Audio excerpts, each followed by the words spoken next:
जब जब धर्म पर संकट आता है, तब तब भगवान विष्णु अवतार लेकर धर्म की रक्षा। नहीं नहीं, जब जब ब्राह्मणों पर संकट आता है और वे गैर ब्राह्मणों से पराजित होते नजर आते हैं, तब तब ये आर्यों के तथाकथित चिरस्थायी भगवान विष्णु अवतार लेते हैं। और पराक्रमी व बलशाली मूल निवासी राजाओं को कपट से मार डाला जाता है। साम दाम दंड भेद नीति द्वारा अनार्य के विद्रोह को नष्ट किया जाता है। काल्पनिक भगवान का डर लोगों में फैलाकर ब्राह्मण अपनी श्रेष्ठता को बचा लेते हैं और हर युग में नित नए विष्णु भगवान के अवतारों की कपोल कल्पित कहानियां गढ़ लेते हैं। चतुर्वर्ण व्यवस्था बनी रहे, इसलिए हर युग में एक अवतार, अवतार ही अवतार।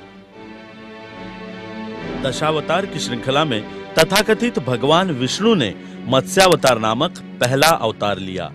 कहा गया कि हैग्रीव नामक असुर ने ब्रह्मा के मुख से वेद वाक्य सुन लिए थे, इसीलिए मत्स्य अर्थात मछली का रूप लेकर भगवान विष्णु ने उसका वध कर डाला।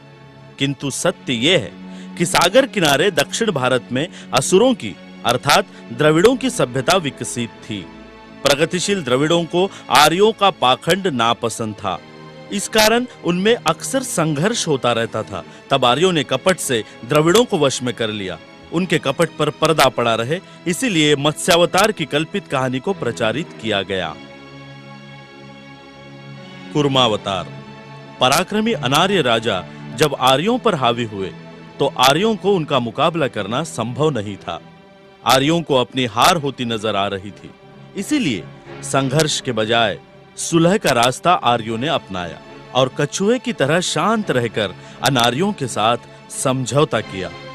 ये समझौता सागर किनारे किया गया, इसीलिए इसे समुद्र मंथन का नाम दे दिया गया। अपनी हार को आर्यों ने मूल निवासियों के साथ समझौते में बदल दिया और कछुआ नीति के आधार पर किए गए आपातकालीन समझौते को कछुआ अर्थात कूर्मावतार कहकर प्रचारित किया।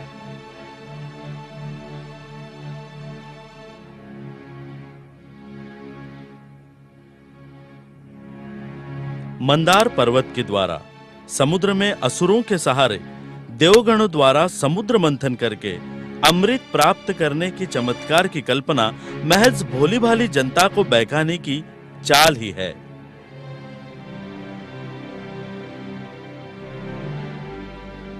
वराह अवतार। मूल निवासी राजा हिरण्याक्ष भारतीय भूमि का असली वारिस था। उसकी भूमि पर आर्य कब्जा करने की कोशिश करते थे, इसलिए आर्य और हिरण्याक्ष में संघर्ष हुआ करता था।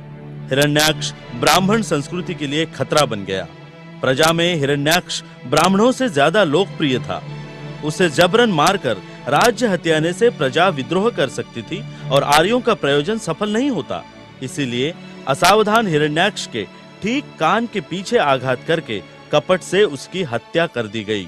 प्रजा विद्रोह ना करे, इसलिए भगवान विष्णु ने वराह का रूप लेकर हिरण्याक्ष को उसके पापों की सजा दी, ऐसी कथा प्रचारित की गई और सुअर अर्थात वराह अवतार का निर्माण किया गया और इस तरह आधारहीन कथा के सहारे लोगों को भ्रमित किया गया।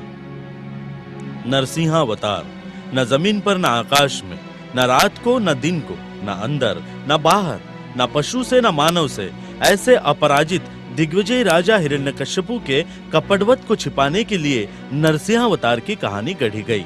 वराह अवतार के दरमियान जिस राजा हिरण्याक्ष की हत्या आर्यों ने की, वो हिरण्यकश्यपु का भाई था। इसीलिए हिरण्यकश्यपु ने आर्यों पर हमला बोलकर उनको भूमिगत होने पर विवश किया। हिरण्यकश्यपु के बेटे प्रहलाद को बहकाकर चालबाज आर्यों ने हिरण्यकश्यपु के महल में प्रवेश किया और बाघ नखों के सहारे धोखे से हिरण्यकश्यपु को मार डाला और प्रहलाद को राजगद्दी पर बिठाया गया।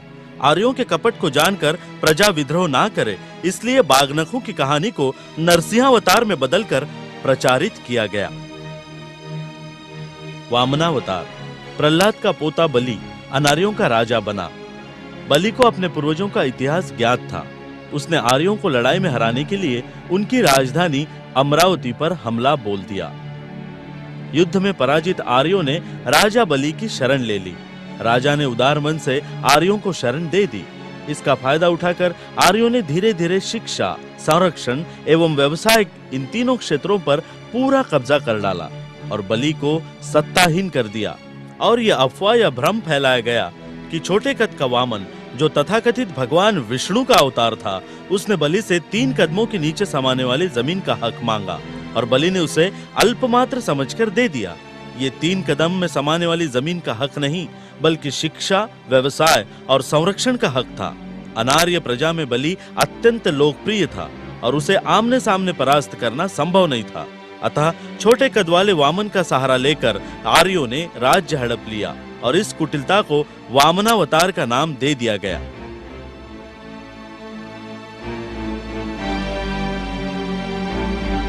परशुराम अवतार।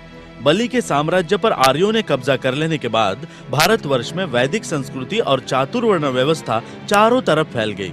ब्राह्मण, क्षत्रिय, वैश्य और शूद्रों में सारा देश बढ़ गया। लेकिन अब नया विवाद उत्पन्न हो गया, क्षत्रिय श्रेष्ठ या ब्राह्मण श्रेष्ठ। क्षत्रियों के पास राज सत्ता थी, इसलिए वे ब्राह्मणों को नीचा दिखाते थे। ब्राह्मणों का अस्तित्व खतरे में पड़ जाने के कारण तथाकथित परशुराम अवतार का सहारा लेकर ब्राह्मण धर्म की रक्षा के लिए परशुराम ने 21 बार हमला करके क्षत्रियों की भारतवर्ष में हत्या कर डाली। ब्राह्मणों का परंपरागत सम्मान वापस लौटाने की कीमत क्षत्रियों को अपने खून से चुकानी पड़ी। ना ही प्रलय आया, ना ही कल्प आया, ना असुरों ने वेद चुराए।